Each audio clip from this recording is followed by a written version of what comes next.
కార్తీక పురాణము 8వ అధ్యాయము అజామిళుని చరిత్రము. మరునాడు జనక మహారాజు వశిష్ఠుల వారికి అర్ఘ్యపాద్యములిచ్చి కూర్చుండబెట్టుకుని, మహానుభావ, తమరు చెప్పిన ధర్మములన్నిటినీ శ్రద్ధగా వింటిని. అందు ధర్మం బహుసూక్ష్మమనియు పుణ్యం సులభంగా కలుగుననియు, అది నదీ స్నానం, దీపదానం, ఫలదానం, అన్నదానం, వస్త్రదానం కలుగుననియు చెప్పితిరి. ఇట్టి స్వల్పధర్మములచే మోక్షం పొందగా వేదోక్తంగా యజ్ఞయాగాదులు చేసిన వారి గాని పాపములు పోవని మీ వంటి మునులు శ్రేష్ఠుల వలన తెలుసుకుని ఇంటిని. మరి తమరు ఇది సూక్ష్మంలో మోక్షం కనబరిచినందుకు నాకు అమితాశ్చర్యం కలుగుచున్నది. దుర్మార్గులు కొందరు సదాచారములు పాటించగా వర్ణశంకరులై రౌరవాది మహాపాపములు చేయువారు ఇంత తేలికగా మోక్షమందుట వజ్రకొండను గోటితో పెకిలించుట వంటిది.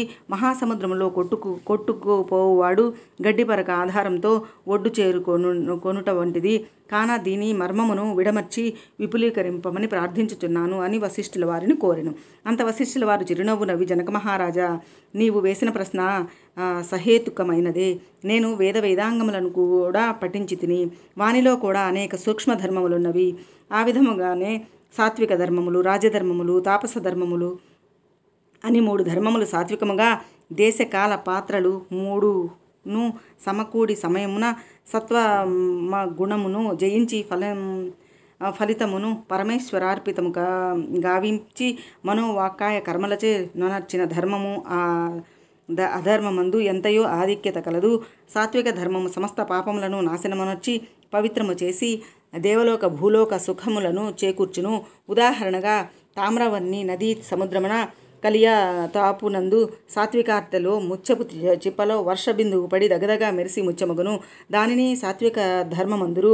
అటులనే గంగా, యమున, గోదావరి, కృష్ణా నదుల పుష్కరములు మొదలగు పుణ్యకాలముల ఎందును, దేవాలయముల ఎందును వేదశాస్త్రము పఠించి సదాచారుడై కుటుంబీకుడైన బ్రాహ్మణుడికి ఎంత స్వల్ప దానము చేసినను, లేక ఆ నదీ తీరమందున్న దేవాలయంలో జపతపాదులనంచినను విశేష ఫలము పొందగలరు. తామస ధర్మమనగా ఫలాపేక్ష కలిగి శాస్త్రోక్త విధుల విడిచి చేసిన అధర్మము పునర్జన్మ హేతువై కష్టసుఖాదులను కలిగించినదగును.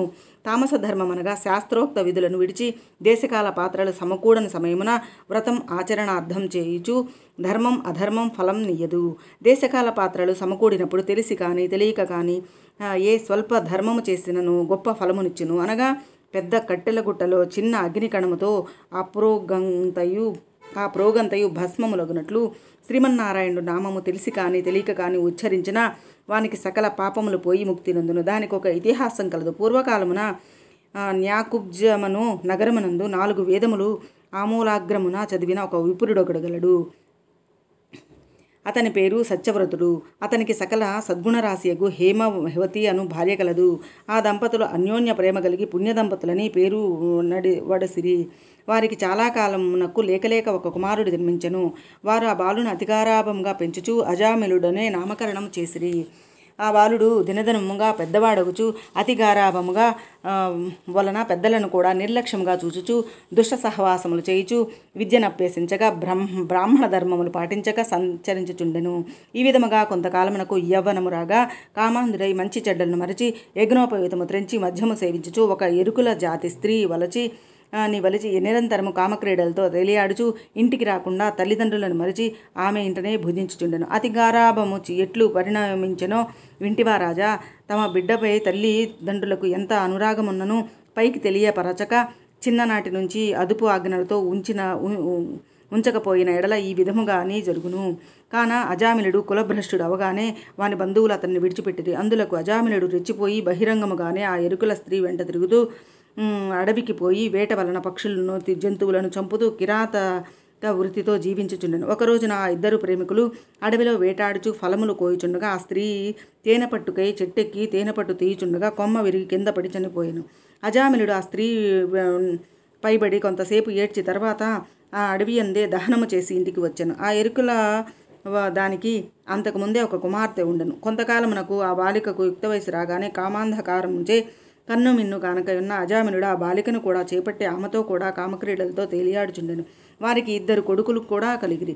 2 పురిటిలోనే చచ్చిరి. మరలా ఆమె గర్భము ధరించి ఒక కుమారుని కనెను. వారిద్దరూ ఆ బాలునికి నారాయణ అని పేరు పెట్టి పిలుచుచు ఒక్క క్షణమైనను ఆ బాలుని విడవక ఎక్కడకు వెళ్ళినా వెంట పెట్టుకుని వెళ్ళుచు నారాయణ నారాయణ అని ప్రేమతో పిలుచుచుండిరి. కానీ నారాయణ అని స్మరించిన ఎడల తమ పాపములు నశించి మోక్షము పొందవచ్చని మాత్రము తెలియకుండాను. ఇట్లు కొంతకాలము జరిగిన తర్వాత అజామినులకు శరీర పట్టుతూము తగ్గి రోగగ్రస్తుడై మంచము పట్టింది. చావుకు సిద్ధమై ఉండెను. ఒకనాడు భయంకరాకారముతో చేతితో పాశము ఆయుధములతో యమభటులు ప్రత్యక్షమైరి. వారిని అజామినుడు చూచి భయము చెంది కుమారుని పైనున్న పుత్రవాత్సల్యము వలన ప్రాణములు విడవలేక నారాయణ నారాయణ అని ప్రాణములు విడిచెను. అజామినుడి నోట నారాయణ అను శబ్దము యమభటులకు వినపడగానే గడగడా వణుకుచుండగా దివ్య మంగళాకారుడు శంఖచక్ర గదాధరుడు అగు శ్రీమన్నారాయణ దూతలు విమానముతో అతడికి దిగి వచ్చిరి.